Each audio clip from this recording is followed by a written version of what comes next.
Reason کیا ہے کہ ایگریکلچر میں کوئی انویسٹمنٹ پچھلے 10 سالوں میں تو ہوئی نہیں تھی. اب اس حکومت نے سب سے زیادہ پرائرٹی رکھی ہے تاکہ ہماری پروڈکشن بڑھے. ہم ٹماٹر سے لے کے پیاز, دالیں, ہر چیز باہر سے امپورٹ کریں. اس وقت آپ اگر چیک کریں تو فوڈ باسکٹ دنیا میں پوری میں انٹرنیشنلی بڑھی ہوئی ہے, اور اس کا سب سے مین ریزن کرونا ہے, کیونکہ پوری دنیا میں بہت ساری جگہوں پہ بڑا اسٹرکٹ لاک ڈاؤن ہے. ہم نے اس کو سلو ڈاؤن کیا ہوا ہے تاکہ ہمارے لوگوں کا پیٹ پلتا رہے.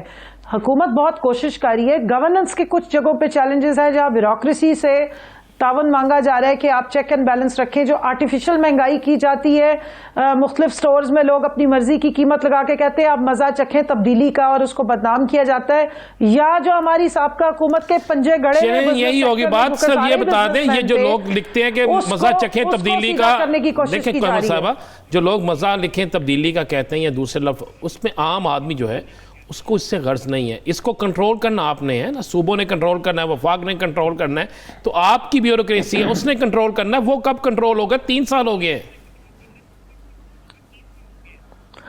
دیکھیں جی, 3 سالوں میں بہت دفعہ اپس اینڈ ڈاؤنز آئے, اور کبھی انفلیشن اوپر ہوتی, کبھی نیچے آتی. آپ ٹھیک کہہ رہے ہیں, بہت ساری مارکیٹ کمیٹیز کو ایکٹیویٹ کیا گیا ہے, گورننس کے لیے چھاپے مارے جا رہے ہیں, اور جو ٹیمیں ہیں وہ کئی دفعہ تو میڈیا کی ٹیمز کے ساتھ, آپ کے بلکہ چینل ایک اگلے دن دکھا رہا تھا کہ ساتھ جا کے چھاپے ماریں تاکہ پورے پاکستان کو دکھایا جائے کہ کس طریقے سے ہورڈنگ کی جا رہی ہے. سندھ میں کوشش کی جا رہی ہے کہ گندم کو جو چھپا دیا جاتا ہے اور یہاں سے پنجاب کی گندم وہاں اسمگل ہونا شروع ہو جاتی ہے, پرائسز کی ڈفرینسز کی وجہ سے اس کو کنٹرول کیا جائے. ہم کوشش کرتے ہیں کہ کسان کو فائدہ پہنچے, نہ کہ یہ کہ تھرڈ پارٹی یا بیچ کے لوگوں کو پہنچے. تو ان چیزوں کا اثر آپ کو اب نظر آنا شروع ہو جائے گا, ہو رہا بھی ہے گراس روٹ پہ, اور انشاءاللہ بہتری آ رہی ہے, مزید بھی آئے گی. کمل شوزب صاحبہ, ہر 4 مہینے بعد 6 مہینے بعد وزیر تبدیل ہو جاتے ہیں, اور اب کہا یہ جاتا ہے کہ کارکردگی کی بنیاد پر تبدیل کر دیے گئے. وزیر اعظم کو کارکردگی کب وزراء کی پسند آئے گی, یا یوں کہیے کہ وزراء کی کارکردگی کب تسلی بخش ہوگی؟ دیکھیں, وزیر تبدیل ہو یا وزیر تبدیل نہ ہو, اس سے ہمیں تو مسئلہ ہونا نہیں چاہیے, کیونکہ پرائم منسٹر کا اپنا استحقاق ہے. بات ساری ہے کہ پرفارمنس کا سارا چیک اینڈ بیلنس وزیر اعظم نے جواب دے ہونا ہے نا. اگر آپ کے معاشی انڈیکیٹرز بہتر ہو رہے ہیں, آپ کی پالیسیز کا سمر آنے شروع ہو گئے, آپ کا بزنس مین سیٹسفائیڈ ہے اور وہ انویسٹمنٹ کر رہا ہے مارکیٹ میں, تو اور اگر فائنانس منسٹر ایک دن پہلے ہٹا اور پھر بھی آج آپ کا یورو بانڈ جو ہے اس کا 4.4 بلین انویسٹمنٹ آ رہی ہے, تو اس کا مطلب یہ ہے کہ اس سے لوگوں نے امپیکٹ نہیں لیا. یہ تو وزیر اعظم کا اپنا استحقاق ہے کہ وہ بہتر سمجھتے ہیں کس کے لیے. لیکن میں نے ابھی اسٹاک ایکسچینج کو آج چیک نہیں کیا, کیونکہ آج میرا پہلا دن ہے, مجھے تھوڑی سی کنسیشن دے دیجیے گا. میں آئسولیشن کل 1000 سے زائد پوائنٹس اور آج 100 پوائنٹس نظر رکھوں, لیکن چلے واپس آ جائے گی. یہ چلے, اللہ کرے واپس آ جائے. یہ جو وزارتیں تبدیل ہو رہی ہیں, یہ کارکردگی کی بنیاد پہ ہو رہی ہیں, کس بنیاد پہ ہو رہی ہیں؟ دیکھیں, مجھے آنیسٹلی معلوم نہیں ہے کہ کس بنیاد پہ ہو رہی ہے. وزیر اعظم کا اپنا استحقاق ہے, وہ سمجھتے ہیں کہ کچھ لوگوں نے بہتر اپنی جگہوں پہ پرفارم کیا اور اس سے بہتر بھی وہ پرفارم کر سکتے ہیں اگر ان کو مزید پورٹ فولیوز مل جائیں یا ان کے پورٹ فولیوز روٹیٹ کر دیے جائیں. اور کچھ ہو سکتا ہے نئے لوگوں کو بھی انٹروڈکشن ملے یا ان کو بھی موقع ملے.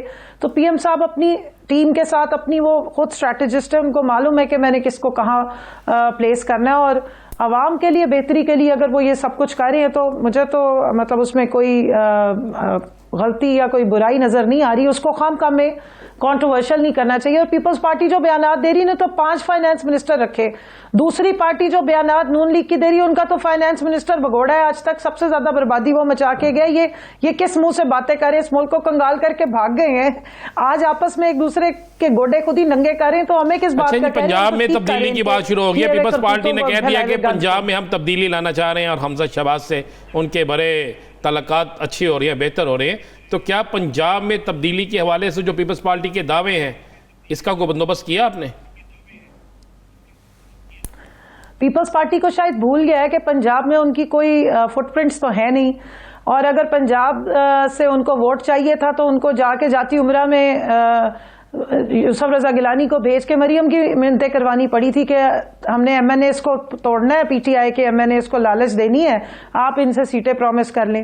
وہ کس بات کے فنے خان بنے ہوئے ہیں؟ ان کے تو اپنے MPs plus minus ہو کے ہر تھوڑے دن بعد بزدار صاحب کے پاس ہاتھ پاؤں جوڑنے پہنچ جاتے, اس لیے انہوں نے وہاں سینٹ کا الیکشن کنٹیسٹ ہی نہیں ہونے دیا تھا, اور پہلے ہی مان گئے تھے کیونکہ ان کو پتا تھا, اور آپ کو بھی یہ بات پتا ہے کہ ان کو ایک سیٹ کم ملتی اگر یہ وہاں پر ایڈجسٹمنٹ کر کے نہ باہر نکل جاتے. پیپلز پارٹی کو تو سیٹ ہی نہیں ہے, نہ سینٹ کی وہاں پر ہے, نہ ویسے ان کی کوئی اسٹینڈنگ ہے, تو وہ کس چکر میں چھلانگے مارتے لیکن اگر حمزہ شہباز مان جاتے ہیں تو نون لیگ کی تو اسٹینڈنگ ہے نا پنجاب میں.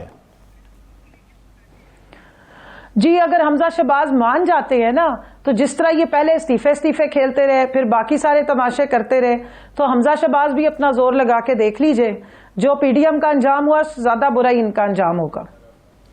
اچھا جی, ایک بات تو آپ نے ایک پروگرام میں کہا تھا, آپ نے سینٹ کے الیکشن سے پہلے ایک پروگرام میں کہا تھا کہ خان صاحب کسی صورت میں ایسے لوگوں کو معاف نہیں کرتے جو اپنی وفاداری تبدیل کرتے ہیں, جو ووٹ کسی اور کو بیچ دیتے ہیں.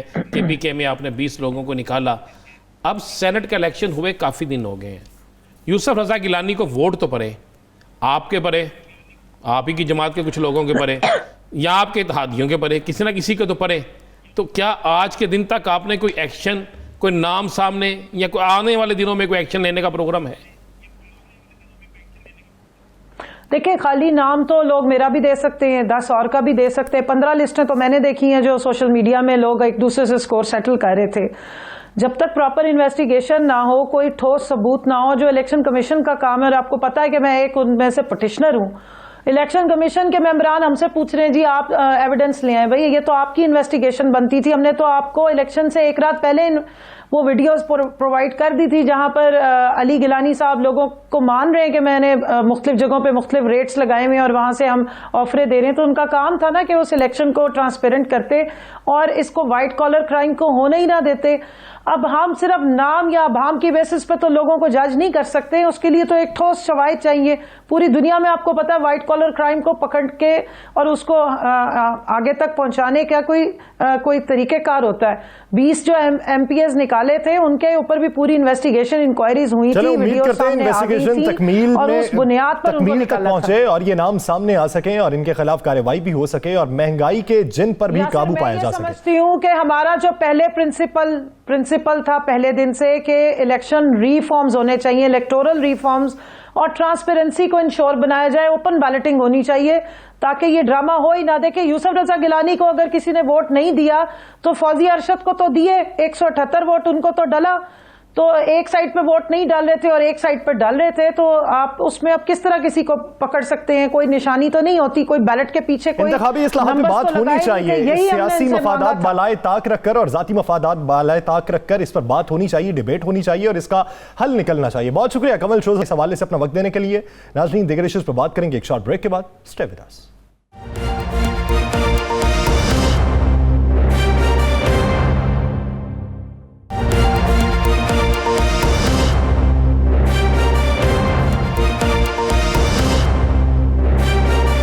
Welcome back. ناظرین وزیر داخلہ شیخ رشید نے آج میڈیا سے گفتگو کرتے ہوئے یہ کہا کہ جب پاکستان مسلم لیگ نون اور پاکستان پیپلز پارٹی ایک دوسرے پر الزامات لگا رہے ہیں, پی ڈی ایم کی تمام جماعتیں ایک دوسرے پر الزامات لگا رہی ہیں, تو حکومت کو بولنے کا کیا فائدہ اس وقت میں کہ جب نون لیگ اور پیپلز پارٹی میں آپسی چپکلش چل رہی تھی. اسی دوران میاں محمد نواز شریف اور مولانا فضل الرحمان میں بھی تلخی کا واقعہ سامنے آیا. خبریں منظر عام پہ ہیں, رانا صاحب سے اس کی حقیقت جانیں گے. رانا صاحب, مولانا فضل الرحمان اور میاں محمد نواز شریف کے درمیان جو رابطہ ہوا, اس رابطے میں کوئی تلخی ہوئی یا پھر کسی نے کوئی پیغام پہنچایا تلخ زدہ؟ نہیں یار سر, میرے پاس جو اطلاع ہے کہ جو میاں محمد نواز شریف اور مولانا فضل الرحمان جن میں آپس میں بڑا ایک گہرا تعلق ہوتا تھا, بڑا ایک گہرا رشتہ تھا, اور کہا جاتا تھا جس طرح مریم نے کہا تھا کہ ہم اور مولانا صاحب اور چند اور جماعتیں مل کر تحریک چلائیں گے, تو یہ معاملہ تحریک چلانے کا اس طرح لگتا تھا کہ مولانا صاحب اور میاں نواز شریف ایک ہی ہیں. میرے پاس جو اطلاع ہے کہ مولانا فضل الرحمان جو ہے ان کا میاں نواز شریف سے رابطہ ہوا. اس رابطے میں یہ ساری چیزیں باہر آئیں کہ یوسف رضا گیلانی والا یہ واقعہ کیا ہو گیا, پیپلز پارٹی ہم سے ہاتھ کر گئی, تحریک کامیاب کیوں نہیں ہوئی, تحریک کو منطقی انجام تک کیوں نہیں پہنچایا گیا, اب عوام جو ہے اس کو کیوں نہیں باہر نکالا گیا, بھرپور جلسے جلوس کیوں نہیں کیے گئے, یہ ساری گفتگو ہوئی. تو جس پر مولانا فضل الرحمان نے کہا کہ میاں صاحب یہ ساری ذمہ داریاں جو آپ مجھے دے رہے ہیں کہ آپ ذمہ دار ہیں, آپ سے مینیج نہیں ہوا, جناب آپ اپنی بیٹی کو بھی سمجھائیں, آپ کی بیٹی کے جارخانہ رویے اور آپ کی بیٹی کی اداروں پر تنقید کی وجہ سے حکومت بچ گئی ہے. یہ لفظ انہوں نے کہا جی آپ نے ہمیں بھی اسی طرف لگا دیا کہ آپ بھی اداروں کے خلاف ہو جائیں, آپ کی بیٹی بھی ہو گئی, اور آپ کے اتنے تلخ بیانات آنا شروع ہو گئے کہ پی ڈی ایم کے اندر یہ الفاظ استعمال ہوئے کہ پی ڈی ایم کے اندر موجود جماعتیں جو ہیں وہ سوچنے پر موجود نون لیگ کا بیانیہ اپنا لیا. انہوں نے کہا جی مسلم لیگ نون کا بیانیہ اس طرح لگتا تھا پورا پی ڈی ایم کا بیانیہ ہے, اور پی ڈی ایم کے اندر جو جماعتیں تھیں وہ مجبور ہو گئیں کہ ہمیں یا تو اس سے علیحدہ ہو جانا چاہیے, ان کے ساتھ نہیں گے تو ہمارے پلے کچھ نہیں رہے گا. انہوں نے کہا میاں صاحب آپ کی بیٹی اور آپ کے رویے کی وجہ سے سارا پی ڈی ایم کا بیڑا غرق ہوا ہے. پیپلز پارٹی ہمارے ساتھ تھی, لیکن آپ کے رویوں کی وجہ سے اور آپ کی بیٹی کے رویوں کی وجہ سے پیپلز پارٹی اب ہم سے دور ہو گئی ہے. جس پر میاں نواز شریف نے سخت ناراضگی کا اظہار کرتے ہوئے کہا کہ مولانا صاحب ہم تو لوگ اسمبلیوں میں ہیں, ہم نے تو آپ کے لیے سب کچھ کہا رہے تھے. جس پر مولانا نے کہا ہمارے لیے نہیں کہا رہے تھے, میرا پہلا مارچ, یہ الفاظ مجھے ہمیں کنفرم کسی نے بتایا, انہوں نے کہا جی میرا جو پہلا مارچ تھا اس کے بعد یہ آپ باہر گئے ہیں, اگر پہلا مارچ نہ ہوتا آزادی مارچ تو آپ باہر نہ جاتے, حکومت پہ پریشر نہ پڑتا, تو اب آپ مجھے کہ ہمیں ذمہ دار قرار دے رہے ہیں. کافی تلخی کے بعد ماحول تھوڑا سا خوشگوار اس طرح ہوا کہ مولانا فضل الرحمان کو میاں صاحب نے کہا کہ مولانا صاحب آپ کچھ دن دیکھیں, پھر اس کے بعد ہم مل کر تحریک چلاتے ہیں, آپ ہمارے ہیں ہم آپ کے ہیں. لیکن میرے ذرائع کا کہنا کہ مولانا صاحب سخت نالہ ہیں میاں نواز شریف کے رویے سے. اب میاں چونکہ مولانا فضل الرحمان کو اور کوئی جگہ نظر نہیں آ رہی, پیپلز پارٹی کے ساتھ ان کے رابطے ضرور ہیں, لیکن جو کچھ ان کو مل سکتا ہے نا وہ مسلم لیگ نون سے ہی مل سکتا ہے آنے والے وقتوں میں. تو مولانا فضل الرحمان ناراضگی کے باوجود چند دن بعد آپ کو نظر آئے گا بڑے ایکٹیو. آپ کیا سمجھتے ہیں؟ دیکھیں ہماری ایک تو دعا ہے کہ اللہ تعالیٰ کی ذات مولانا فضل الرحمان کو صحت کاملہ عطا فرمائے اور ان کو لمبی عمر عطا فرمائے. پاکستان کی سیاست میں ان کا بڑا اہم رول ہے. تو آپ کو کیا لگتا ہے واقعی وہ اتنے بیمار ہیں کہ سیاست سے بالکل آؤٹ ہو گئے ہیں؟ یا سر معاملہ یہ نہیں, معاملہ یہی جو میں آپ کو بتا رہا ہوں. مولانا صاحب کو تینوں اطراف سے نا اپنوں نے چھوڑ دیا. ان کے قریب ترین جن پہ وہ سب سے زیادہ تکیہ کرتے تھے وہ پتہ ہوا دینے لگے. تو یہ حساب ہو گیا کہ رانا صاحب یہ اصل میں اپنے تھے یا وہ اپنے ہیں جو اب علیحدہ سے اپنا؟ مولانا صاحب کے پاس دونوں اپنے تھے. مولانا صاحب, میں پھر کہہ رہا ہوں, دونوں بیساکھیاں تھیں مولانا صاحب کی. مولانا صاحب چاہتے تھے ان دونوں بیساکھیوں کو ساتھ لے کر میں اپنی منزل پہ پہنچوں. ان میں سے ایک بیساکھی بھی ختم ہو جائے گی, مولانا اپنی منزل پہ نہیں پہنچ سکیں گے. اور میں آپ کو ایک اور بات بتا دوں, میاں نواز شریف نے کہا کہ مولانا صاحب اس طرح کرتے ہیں کہ استعفوں کے معاملے پہ آپ کتنے لوگوں کو راضی کر سکتے ہیں, اب دیگر اپوزیشن جماعتیں جو ہیں. تو اس پر مولانا صاحب نے کہا جی میں کسی کو راضی کر سکتا ہوں, یعنی آپ اس طرح کریں پہلے آپ پنجاب میں استعفے دے دیں, جب پنجاب اسمبلی سے آپ استعفے دے دیں گے تو اس کے بعد باقی لوگ ذہنی طور پہ تیار ہو جائیں گے. تو میاں صاحب نے کہا نہیں اس طرح نہیں ہونا مولانا صاحب, پنجاب سے تو ابھی ہم نے استعفے نہیں دینے کیونکہ پنجاب سے استعفیٰ دینے کے لیے تیار نہیں ہیں لوگ. تو یہ صورتحال یہاں تک پہنچ گئی ہے. اور اب ہونا کیا ہے آنے والے دنوں میں؟ آپ کو لگتا ہے کہ پاکستان مسلم لیگ نون اور جے یو آئی فے مل کے تحریک چلائیں گی اور باقی جو دیگر بقیہ جماعتیں پی ٹی ایم کی وہ ساتھ نہیں دیں گی اور یہ دونوں اکٹھے چل سکیں گے آگے؟ دیکھیں دونوں کے پاس اور آپشن کوئی نہیں ہے, کوئی آپشن نہیں ہے. مولانا صاحب کدھر جائیں؟ اچھا ان کی تحریک میں اگر مجموعی طور پہ پی ڈی ایم کی تحریک ہوتی اور ان کی دو پارٹیز کی تحریک ہے, اس میں فرق کیا ہوگا, کتنا ہوگا؟ بہت فرق ہوگا. دیکھیں دو جماعتیں آ گئی, یہ تحریک چلانے, مولانا صاحب کے پاس سیٹیں نہیں اتنی موجود ہے, مسلم لیگ نون کے پاس, پیپلز پارٹی ان کے موقف سے پیچھے ہٹ جاتی ہے, دیگر سیاسی جماعتیں ان کے موقف سے پیچھے ہٹ جاتی ہیں, تو پھر ان کی ویلیو کیا رہ جاتی ہے؟ پھر اگر یہ ڈیزائن دیتے ہیں تو اتنی سیٹوں پہ الیکشن تو بآسانی ہو جائیں گے. اور مزے والی بتاؤں بات, جتنی سیٹوں سے یہ ڈیزائن کریں گے پیپلز پارٹی ان تمام نشستوں پہ اپنے بندے کھڑے کرے گی, اپنے امیدوار کھڑے کرے گی. ان کے ساتھ اگلے آنے والے دنوں میں میرے پاس جو اطلاعات ہے بڑا مشکل وقت آنے والا مسلم لیگ نون پہ. تو رانا صاحب مریم نواز کے حوالے سے نون لیگ کے بیشتر حلقوں میں کچھ باتیں چل رہی ہیں ان کی بیماری کو لے کر, اس حوالے سے نون لیگ کے بیشتر رہنما اپنے اپنے تئیں الگ الگ وہ نوعیت کے پیغامات بھی رکھتے ہیں, ان کی اپنی سائیکی بھی ہے کہ بیمار ہیں یا نہیں ہیں, اصل حقائق کیا ہیں؟ دیکھیں اللہ تعالیٰ کے ساتھ میں کہوں گا مریم نواز صاحبہ کو صحت کاملہ عطا فرمائے. آمین. 100 نظریاتی کسی کو اختلاف ہو سکتا ہے لیکن وہ پاکستان کی سیاست میں بڑا اہم رول ہے ان کا. وہ ایک پارٹی کی نائب صدر نہیں ہے بلکہ ہیڈ کر رہی ہیں. تو میرے پاس جو اطلاع ہے کہ مسلم لیگ نون کے بڑے حلقے جو ہیں, بڑے حلقے, ان میں سے میرے ایک شخص سے بات ہوئی تو اس نے کہا جی کہ ہم نے واضح طور پہ کہہ دیا ہے, واضح طور پہ کہ جی اگر مسلم لیگ نون کی سیاست کو بچانا ہے تو مریم نواز کو کچھ عرصے کے لیے خاموش کروا دیں.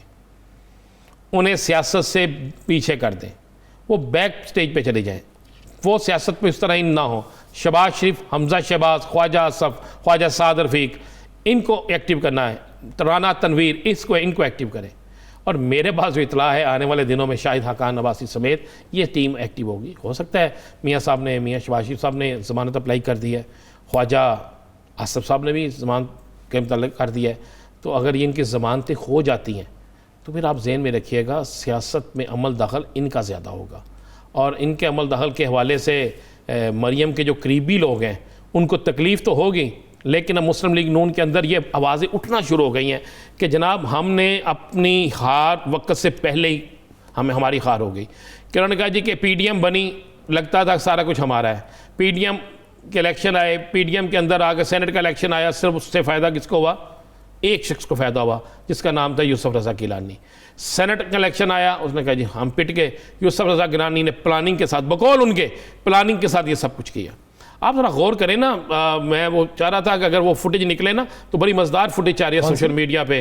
وہ تارڑ صاحب جو ہے جب یوسف رضا گیلانی کی جیت پہ اس طرح کر رہے ہیں, بڑے خوش ہیں, اور اب وہ کہتے ہیں کہ یہ سلیکٹڈ ہو گئے. یہ دیکھیں کتنے دنوں کی بات, یہ سالوں کی بات نہیں ہے. تو اس کے بعد اس ساری چیزوں کو دیکھتے ہوئے مسلم لیگ نون کے اندر ایک بڑا حلقہ ہے کہ وہ یہ بات, آپ یہی دیکھنا تھے تارڑ صاحب کی فوٹیج دیکھیں, یہ تارڑ صاحب کس پہ بنا رہے ہیں, یہ کون یوسف رضا گیلانی کی جیت پہ یہ کر رہے ہیں. اور اب انہی تارڑ صاحب کا چند دن پہلے کا بیان سن لیں اب کیا تھا, اب یہ کیا کہتے ہیں, ان کی جماعت کیا کہتی ہے. بس یہ کچھ لمبا چوڑا نہیں, چند تھوڑے عرصے کا یہ سارا ہوا ہے, تھوڑے عرصے میں یہ سارا کچھ ہوا ہے. تو یاسر آنے والے دنوں میں مریم کی, اگر مریم سیاست کرے گی, چلے میں آپ کو ایک اور خبر دے دوں بڑی, اگر مریم کا بیانیہ چلے گا, نواز شریف کا بیانیہ چلے گا, تو پھر ذہن میں رکھیے گا مسلم لیگ نون کے بہت سے بڑے مزید خاموشی اختیار کر لیں گے. آپ کو پتہ نا کتنے لوگوں نے خاموشی اختیار کر لی ہوئی ہے. اور مزید بڑے جو ہے, یہ لگتا ہے کہ آنے والے دنوں میں بھی مریم نواز فرنٹ فٹ پہ ہوگی. دیکھیں اگر تو شہباز شریف صاحب کی ضمانت ہو گئی, جس کے امکانات ہیں, ان کے وکلاء کہتے بڑے پر امید ہیں, تو میرا خیال ہے پھر مریم جو ہے نا وہ فرنٹ پہ نہیں ہوگی. اگر شہباز شریف صاحب ضمانت پہ رہا ہو جاتے ہیں تو پھر فرنٹ فٹ پہ شہباز شریف صاحب اور حمزہ شہباز ہوں گے. اور صاحب میں بتا دوں, پھر حمزہ شہباز اور شہباز شریف کی آصف علی زرداری اور بلاول سے ملاقات بھی ہوگی. پھر یوسف رضا گیلانی ان کو مبارکباد دینے بھی آئیں گے. پاکستان پیپلز پارٹی کی قربتیں مزید بھی بڑھ سکتی ہیں اگر مریم نواز بیک فٹ پہ چلے جائیں. تو دیکھتے ہیں آنے والے دنوں میں سیاست میں کون نئے موڑ آنے والے ہیں. ناظرین, دیگر ایشوز پہ بات کریں گے ایک شارٹ بریک کے بعد. اسٹے ود اس.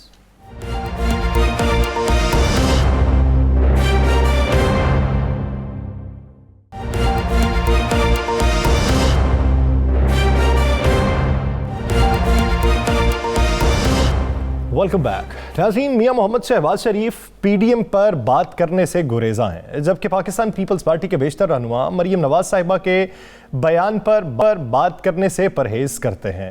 اور دوسری جانب پاکستان مسلم لیگ نون کی جانب سے جس طرح الزامات لگائے جا رہے ہیں پاکستان پیپلز پارٹی پہ, تو پی ڈی ایم تو متحد نہیں رہی. آنے والے دنوں میں پاکستان پیپلز پارٹی اگر رجوع کرتی ہے نون لیگ کی طرف تو کن وجوہات کی بنا پر کرے گی, اسی بارے میں بات کرنے کے لیے پاکستان پارٹی کے سینئر رہنما فیصل کریم کنڈی صاحب نے ہمیں جوائن کیا. کنڈی صاحب, بہت شکریہ آپ کے وقت کا.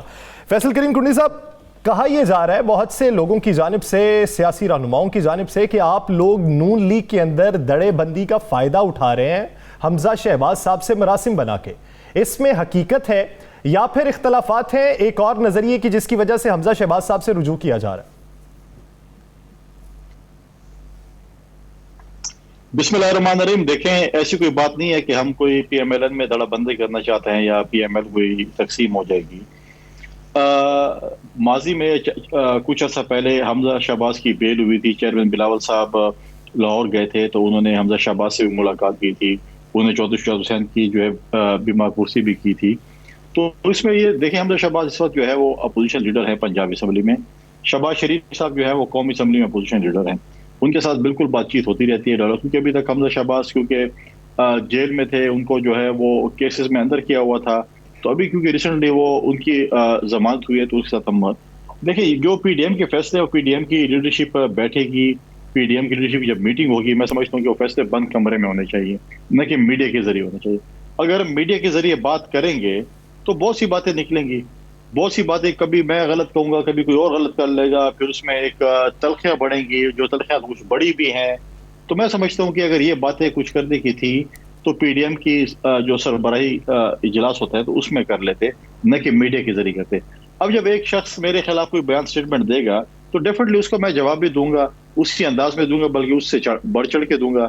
تو اس سے تلخیاں بڑھتی ہیں, اس لیے ہم نہیں چاہتے کہ تلخیاں بڑھیں, اور پی ڈی ایم کے سربراہی اجلاس میں لیڈران آپس میں بیٹھ کر اور اس مسئلے کا حل نکالیں. فیصل کریم گنڈی صاحب, آپ نے بہت اچھی بات کی کہ پی ڈی ایم کے اجلاس میں فیصلے ہونے چاہیے. مریم صاحبہ کہتی ہیں کہ پی ڈی ایم کے اجلاس میں فیصلہ ہوا تھا کہ اپوزیشن لیڈر جو ہے وہ مسلم لیگ نون سے ہوگا, اور ہم نے اسی کو آن کیا اور اسی کو مانتے رہے, اور انہوں نے آ کے اچانک سلیکٹڈ کے ساتھ مل کر اپنا اپوزیشن لیڈر بنا لیا. دیکھیے, پہلی بات تو ہے کہ مریم صاحبہ نے جو سلیکٹڈ کا لفظ استعمال کیا اس کے copy rights Pakistan Peoples Party کے ساتھ ہیں, کیونکہ چیئرمین بلاول بھٹو زرداری صاحب نے جو ہے وہ سب سے پہلے سلیکٹڈ کا لفظ استعمال کیا تھا سلیکٹڈ وزیر اعظم کے اوپر, اور جس پہ وزیر اعظم نے خود بھی ڈیسک بجایا اس وقت جب وہ انہوں نے ان کو کیا, ان کی پہلی اسپیچ تھی پارلیمنٹ کے اندر. دوسری بات یہ ہے کہ مریم نواز صاحبہ کی بات کو سے میں ایگری نہیں کرتا ہوں. میں اس پی ڈی ایم کی میٹنگ موجود تھا, وہاں پر ایک متفقہ فیصلہ ہوا تھا کہ گیلانی صاحب کو ہم متفقہ طور پر چیئرمین سینٹ کا کینڈیڈیٹ بناتے ہیں. ہم نے وہاں پر یہ بھی تجویز پیش کی اگر کوئی اور خواہش مند ہے تو وہ چیئرمین سینٹ کا کینڈیڈیٹ آ سکتا ہے, لیکن سب نے گیلانی صاحب پہ اتفاق کیا. اس کے بعد جو ہے ڈپٹی چیئرمین پہ اتفاق نہیں ہو رہا تھا. ہماری دو مینگل صاحب کی پارٹی کی بھی خواہش تھی کہ وہ ڈپٹی چیئرمین بنے, کیونکہ ان کا بھی تعلق بلوچستان سے. تو ہم نے ایک کمیٹی بنائی, کمیٹی نے فیصلہ کیا, اور جے یو آئی کو, حالانکہ حق تو پی ایم ایل این کا بنتا تھا, لیکن جے یو آئی کو ہم نے جو ہے وہ کہا, وہ فیصلہ ہوا پی ڈی ایم کی کمیٹی کا کہ جے یو آئی جو ہے وہ ڈپٹی چیئرمین کا ہو. تو مریم نواز صاحب اس میٹنگ میں موجود نہیں تھیں جس میں یہ فیصلہ ہوا تھا ڈپٹی چیئرمین کا, اور جس میٹنگ میں وہ موجود تھیں اس میں صرف چیئرمین سینٹ کا فیصلہ ہوا تھا. آپ مجھے بتائیں کہ قومی اسمبلی میں اس وقت جو ہے وہ شہباز شریف صاحب لیڈر آف دی اپوزیشن ہے. کیا کبھی ہم نے کہا کہ جو آپ کے ساتھ آپ جس طریقے سے آپ کے اوپر کیسز بنائے ہیں, بے گناہ کیسز بنائے گئے ہیں, آپ اسمبلی پارلیمنٹ نہیں آ سکتے, آپ کچھ نہیں کر سکتے ہیں, تو آپ بلاول صاحب کو لیڈر آف دی اپوزیشن بنا دیں؟ یا کبھی ہم نے پنجاب میں خواہش ظاہر کی, کیونکہ وہاں پہ میجورٹی پارٹیز ہیں, میجورٹی پارٹی کا جو ہے انہوں نے جو ہے اپنا جو رانا تنویر صاحب کو پبلک آف کمیٹی کا چیئرمین بنایا, جو کہ leader of the opposition public committee کا چیئرمین ہوتا ہے. تو ہم نے تو کبھی بات نہیں کی کہ آپ نے یہ کیوں کیا, یا آپ ایسے کریں لیڈر آف دی اپوزیشن فی الحال ہمیں دے دیں, جب آپ جیل سے باہر آ جاتا ہے پھر ہم یا آپ کی ضمانت ہو جاتی ہے پھر ہم واپس کر دیں گے. نہیں, کیونکہ یہ ان کا حق تھا, ان کو چاہیے کہ وہ لیڈر آف دی اپوزیشن کرے, اس میں یہاں پر بھی کریں, پنجاب میں بھی کریں. اور پیپلز پارٹی کا یہ حق بنتا ہے کہ ہم میجورٹی پارٹی ہیں, ہمارے پاس میجورٹی ہے اپوزیشن میں, ہم لارجسٹ پارٹی ہے اپوزیشن میں. تو یوسف رضا گیلانی صاحب کو جو ہم نے اپوزیشن لیڈر نامینیٹ کیا, اور یوسف گیلانی کا قد کاٹ اگر آپ دیکھیں میرے لیے قابل احترام ہے, ہر سینٹر میرے لیے قابل احترام ہے, لیکن یوسف رضا گیلانی کی پولیٹیکل ہسٹری دیکھیں میں سمجھتا ہوں کہ وہ ایک بہت ہی ذمہ وار لیڈر آف دی اپوزیشن کا کردار ادا کرتے ہیں. کنڈی صاحب, جب گیلانی صاحب اپنی درخواست جمع کروانے گئے اپوزیشن لیڈر کی تقرری کے لیے, تو کیا اس وقت مولانا فضل الرحمان کو اعتماد میں لیا گیا تھا؟ ساری پی ڈی ایم کو پتا تھا کہ ہمارے پاس ممبرز پورے ہیں, اور ہم کیونکہ وہ دن جو تھا وہ لاسٹ ڈے تھا, وہ آخری دن تھا, آپ نے اپنے سگنیچر جو ہے وہ چیئرمین سینٹ کے چیمبر میں جمع کرانے تھے. تو اس لیے کیونکہ آخری دن تھا, ہمارے پاس ممبر پورے تھے, پی ایم ایل این کے پاس ممبر پورے نہیں تھے, تو ہم نے اپنی درخواست جمع کرا لی کہ ہمیں لیڈر آف دی اپوزیشن بنایا جائے. اور یہ بات ہم نے مولانا صاحب سے پہلے بتا دی تھی کہ لیڈر آف دی اپوزیشن, کیونکہ گیلانی صاحب کو کہ ووٹوں پہ جس طریقے سے دن دہاڑے ڈاکہ ڈالا گیا ہے, 7 ووٹوں پہ 21 کروڑ عوام کے سامنے جو ڈاکہ ڈالا گیا ہے, اس کا کیس ہم لڑ رہے ہیں. ہائی کورٹ نے اس کو ریجیکٹ کیا, لیکن ہم اس پہ اپیل میں جا رہے ہیں. تو جب تک اس کا فیصلہ نہیں ہوتا, اور انشاءاللہ جب فیصلہ ہی ہوگا اور گیلانی صاحب جو دیکھیں گے کہ وہ چیئرمین سینٹ ہوں گے, تو پھر ہم leader of the opposition change کریں گے, اپنی پارٹی میں سے کسی اور کو لے جائیں گے, لیکن اس وقت تک لیڈر آف دی اپوزیشن جو ہے وہ گیلانی صاحب ہوں. تو کیا مولانا فضل الرحمان اس پہ راضی ہو گئے تھے؟ دیکھیں, یہ ایک راضی ہونا یا ہونا, یہ تو میں اس میں موجود نہیں تھا, ٹیلی فون کال جب انہوں نے پریزیڈنٹ زرداری صاحب کو کی تھی. لیکن دیکھیں, میں نے سب سے پہلے وہ یہ بات کی کہ کیا ہم یہ کہہ سکتے ہیں کہ آپ لیڈر آف دی اپوزیشن قومی اسمبلی میں ہمیں دے دیں؟ کیسے کہیں گے, کیونکہ ہمارے پاس میجورٹی نہیں ہے. صاحب آپ نے کہنا کہ اپوزیشن کے فیصلے, کیونکہ کنڈی صاحب الیکشن آپ نے لڑا پی ڈی ایم کے پلیٹ فارم سے, چیئرمین سینٹ کا بھی, اس سے پہلے سینٹ کا الیکشن جو تھا, یہ ساری چیزیں آپ نے پی ڈی ایم کے پلیٹ فارم سے لڑی ہیں. تو یہ بھی فیصلہ تو آپ نے کہا کہ نہیں ہوا تھا وہاں پہ, تو کیا اب بطور چیئرمین یا بطور صدر پی ڈی ایم جو ہے مولانا فضل الرحمان, آپ نے کہا انہیں آگاہ کر دیا گیا تھا, تو کیا وہ اس پہ راضی تھے؟ دیکھیں, چیئرمین اور ڈپٹی چیئرمین کا الیکشن ہونا تھا, اس پہ ہم نے اپنے کینڈیڈیٹس جو ہے وہ جو پارٹیز کے تھے, کیونکہ سیکنڈ لارجسٹ پارٹی نون تھی, تو انہوں نے ہم سب نے کنسنسس پہ دو, مولانا صاحب خواہشمند تھے, ان کی پارٹی خواہشمند تھی, ڈپٹی چیئرمین کے لیے ہم نے ان کو دیا.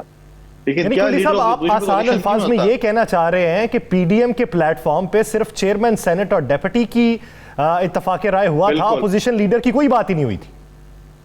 چیئرمین کا انتخاب جو ہے اس کا نام جو ہے وہ پی ڈی ایم کی سربراہی اجلاس میں ہوا تھا. ڈپٹی چیئرمین کا جو بعد میں کمیٹی بنی تھی جو ہر پارٹی سے ایک ایک شخص لیا گیا تھا, اس میں فیصلہ ہوا تھا. اور اب ہم میجورٹی پارٹی, آپ مجھے بتائیں, آپ مجھے سائنس بتائیں کہ ہم لیڈر آف اپوزیشن میں, ہم میجورٹی پارٹی, ہم کیسے لیڈر آف دی اپوزیشن کسی اور پارٹی کو دیں؟ لیکن یہ سائنس ویسے ہی ہے نا, جیسے کم ہونے پہ, اقلیت ہونے پہ ڈیپٹی چیئرمین جے یو آئی فے کو دے دیا, فیصلہ پی ڈی ایم نے کیا, آپ نے بھی تو سر تسلیم خم کیا نا اس پہ. دیکھیں اس وقت جو ہے نون نے خواہش ظاہر نہیں کی ہم ڈپٹی چیئرمین بن رہے ہیں. اس وقت صرف دو پارٹیوں نے خواہش ظاہر کی, ایک مولانا صاحب نے اور ایک جو ہے مینگل صاحب. اس کے درمیان اب نون لیگ نے خواہش ظاہر کر دی تھی اپوزیشن لیڈر کی, تو آپ کے ساتھ تو بڑا تعلق تھا, نون لیگ تو سارے پرانے گلے چھوڑ کے آپ کے ساتھ چل پڑے تھے, تو آپ نے اب اس کی خواہش پہ کیوں نہیں, ان کی خواہش پورا کرنے میں کیوں نہیں مدد کی؟ دیکھیں نون لیگ سے ہمارا اچھا تعلق تھا نہیں, ہمارا ابھی بھی تعلق ہے, ٹھیک ہے. ماضی کے قصے جو ہے وہ ماضی میں ہم نے دفن کر لیا. ماضی میں جانا نہیں چاہتے تھے, نہ نون جا رہے, نہ ہم جانا چاہتے تھے. ماضی ہمارا بڑا تعلق گزرا ہے, بڑے واقعات ماضی میں ہوئے ہیں. ہم ماضی پہ اگر جائیں گے تو بہت سی ایسی باتیں نکلیں گی جو کہ ہم آگے رشتے نہیں نبھا سکتے. ہم نے مستقبل کو دیکھنا ہے, ہم نے اس عوام کو جو ہے اس کو ہم نے جو ہے اس حکومت سے جو ہے چھٹکارا حاصل کروانا ہے, کیونکہ اس وقت جو ملک کا حال ہے, جس وقت جو لوگوں کا حال ہے, لوگ خودکشیاں کرنے پر مجبور ہو چکے ہیں. فیصل کریم صاحب کب تک دوبارہ مسلم لیگ نون کے ساتھ حالات بہتر ہونے یا دوبارہ ملاقات کے امکانات کب تک ہیں؟ بلاول صاحب کے یہاں, آصف علی زرداری صاحب کے رابطہ مریم صاحبہ سے کب تک ہم سمے متوقع ہوگا؟ دیکھیں ہماری پی ڈی ایم کی میٹنگ ہماری سینٹرل ایگزیکٹو کمیٹی کی میٹنگ ہونے والی ہے 5 اپریل کو, کیونکہ کورونا کی وجہ سے ہم نے اپنا جلسہ ملتوی کر دیا ہے. ہماری سی سی کی میٹنگ ہونے والی ہے, اس میں ہم نے تفصیلی اس کے اوپر ڈیبیٹ کرنی ہے, اپنی رائے دینی ہے, ہر سی سی کے ممبر نے رائے دینی ہے, پھر اس میں فیصلہ ہونا ہے. جب وہ فیصلہ ہو جائے گا پھر ہم ان کے پاس جائیں گے. اچھا کنڈی صاحب, آپ یہ دیکھیں ستمبر سے لے کے اب تک کافی وقت بیت چکا ہے, ابھی تک حکومت کو ٹف ٹائم دیا گیا کسی حد تک, لیکن آپ کے جو مقاصد سے وہ پورے نہیں ہوئے. مقاصد پورے نہ ہونے میں آپ کیا سمجھتے ہیں کہ پی ڈی ایم کی تمام جماعتیں قصوروار ہیں یا ایک آدھ جماعت قصوروار ہے؟ دیکھیں مقاصد سے آپ کا کیا مراد ہے؟ مقاصد تو دیکھیں ہم نے اس حکومت پہ پہلی دفعہ عدم اعتماد کا اظہار کیا. یوسف رضا گیلانی کی صورت میں ہم نے جو سینٹ کی سیٹ جیتی, تاریخ میں پہلی دفعہ ہوا کہ اپوزیشن کو اسلام آباد سے سینٹ کی سیٹ ملی, اور ہم نے پی ڈی ایم کے دوستوں سے یہ کہا تھا کہ آپ عدم اعتماد کی تحریک لے کے آئیں. تو ہم سے سوال ہوتا تھا کہ ہم کیسے لے کے آئیں, تو ہم نے یوسف رضا گیلانی کی صورت میں ثابت کیا کہ اگر ہم مرکز میں عدم اعتماد کی تحریک لے کے آئیں تو ہم کامیاب کر سکتے ہیں. اس طرح ہم پنجاب میں بھی کر سکتے ہیں, اس طرح ہم اسپیکر پہ بھی کر سکتے ہیں. اگر پی ڈی ایم کے دوست صاحب ہم اکٹھے ہوتے ہیں تو جب چاہے پی ڈی ایم کی لیڈرشپ عدم اعتماد کی تحریک کامیاب ہو سکتی ہے.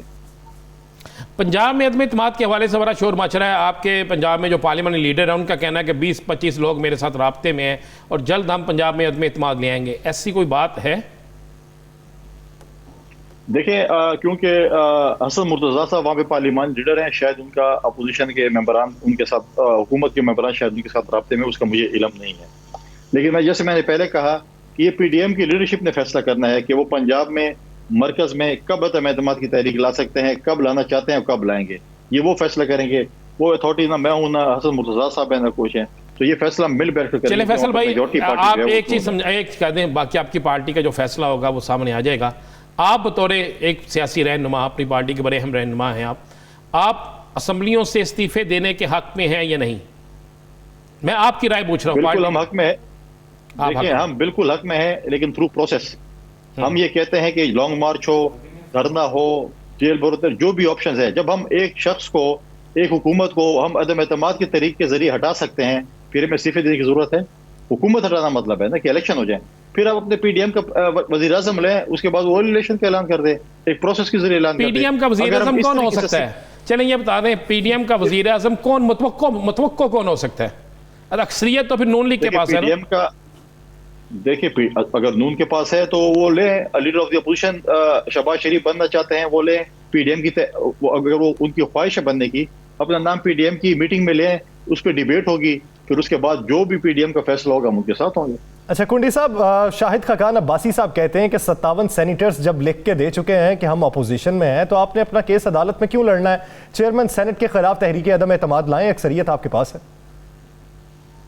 دیکھیں ہم ہائی کورٹ میں گئے ہیں، ہائی کورٹ نے ہمارے کیس کو جو ہے ہم سمجھتے ہیں کہ اس میں کوئی اچھا ڈیسیجن نہیں لیا، اس میں ہمیں بہت سے فلاز نظر آ رہے ہیں، ہم اس کے اپیل میں جا رہے ہیں، ہم پورا لیکن پیپلز پارٹی تو یہ سمجھتی ہے نا کہ پارلیمنٹ کی بات پارلیمنٹ کے اندر ہونی چاہیے، تو آپ کے پاس جب اکثریت ہے تو آپ کے پاس آپشن بھی موجود ہے، آپ وہ اویل کیوں نہیں کرتے؟ ہاں اب مجھے اس کا 1 منٹ جواب دینے دیں۔ جی کیونکہ یہ پارلیمنٹ کا ڈیسیجن نہیں ہے، یہ جو سینٹ کی جو سینٹ کا جو ہال تھا وہ اس دن جو تھا وہ پولنگ اسٹیشن تھا، وہ سینٹ کی پروسیڈنگ نہیں تھی۔ اگر بہت پروسیڈنگ کی جو بات کرتے ہیں تو مجھے بتائیں کہ یوسف رضا گیلانی کو کیوں نااہل کیا گیا تھا، حمیدہ مرزا کے فیصلے کو سپریم کورٹ میں کیوں چیلنج کیا گیا تھا؟ پھر کیا آپ دوبارہ یوسف رضا گیلانی صاحب کو 1.5 سال وزیر اعظم بنا سکتے ہیں؟ کیا ان کی جو فیصل کریم کنڈی صاحب آپ کی ساری بات درست ہو گئی، ایک بڑا سمپل سا فارمولا ہے کہ آپ کے پاس اکثریت موجود ہے، جب اکثریت موجود ہے تو آپ عدم اعتماد کی تحریک لے آئے، اس میں کیا رکاوٹ ہے؟ بالکل لے کے آئیں گے، لیکن ہم پہلے اپنا حق مانگے عدالت سے۔ ہمارے 7 ووٹوں پہ 21 کروڑ عوام کے سامنے دن دہاڑے ڈاکہ ڈالا گیا ہے، ہم اس پہ جا رہے ہیں کہ ہمیں اپنا پہلے مقدمہ لڑیں گے، مقدمہ جیتنے کے بعد پھر یہ آپشن بھی اویل کیا جا سکتا ہے۔ بہت شکریہ فیصل کریم کنڈی صاحب اپنا وقت دینے کے لیے۔ ناظرین، دی لاسٹ آور سے مجھے اور رانا عظیم صاحب کو دیجیے اجازت، اللہ نے کے بعد۔